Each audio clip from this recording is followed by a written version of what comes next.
know that as of 2022, there were over 500 hectares of Grenache Noir planted in South Africa.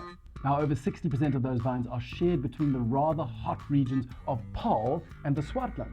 And this shouldn't really come as a surprise because we know that Garnacha, or Grenache Noir, comes from Spain, where it is also fairly hot and arid. But arguably, Grenache is more famous for its plantings in the southern Rhone in France, where it forms part of a mix of wines coming out of rather famous appellations like Châteauneuf-du-Pape or Gigondas. Usually in these wines, Grenache plays the role of lead singer, but it is supported by cultivars like Carignan or Mourvèdre or Syrah. And this is very much like HanDrinksSolo's wine of the day, which is the Kottabos Grenache Syrah 2020, made by award-winning winemaker Reenen Borman.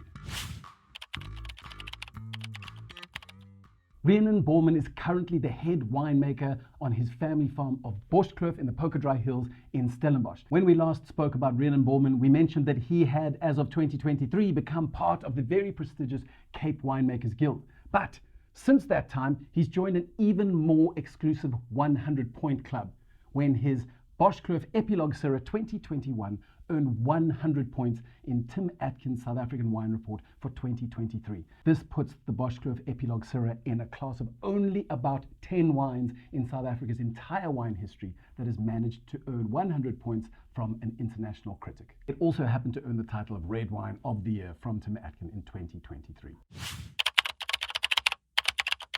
Kottabos is a sub-label under the Boschkloof umbrella that allows winemaker Reenen Borman to experiment with some slightly more left-field winemaking techniques without alienating his sometimes more classic Boschkloof clientele. Amongst these offbeat styles are the Kottabos Skin Contact Chenin Blanc and also this Kottabos Grenache Syrah blend.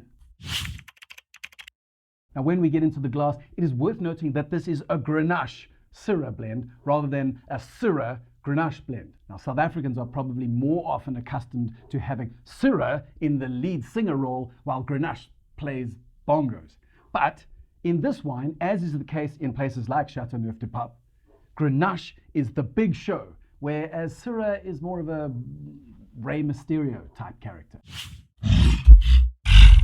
So when we give this guy a sniff, well, I mean, that is just what we love so much about the winemaking of Reenen Borman. He seems to be a winemaker that is motivated primarily by the pursuit of amazing aromas. And if the palate follows suit, then so be it. Now, to achieve this aromatic magic, normally winemakers will harvest everything a little earlier. And that's exactly what has happened with this wine. The trouble is, if you harvest too early, you might get amazing aromas that just explode out of the glass. But when it gets to the palate, the wine is a little weedy, a little thin, perhaps a little green, and it really falls flat. Luckily, winemaker Reenen Borman, in conversation with the grower Willem Joubert, has managed to walk that tightrope really beautifully, where the aromas are still at their peak, but the fruit expression is really well formed and ripe. So as I was saying, on the nose, you get this explosion of sort of raspberry, red cherry, red licorice, and then also herbal notes of fennel and floral lavender and even some white pepper. It really is this sort of dream cloud of aromatic epicness. Now, when we give it a sip,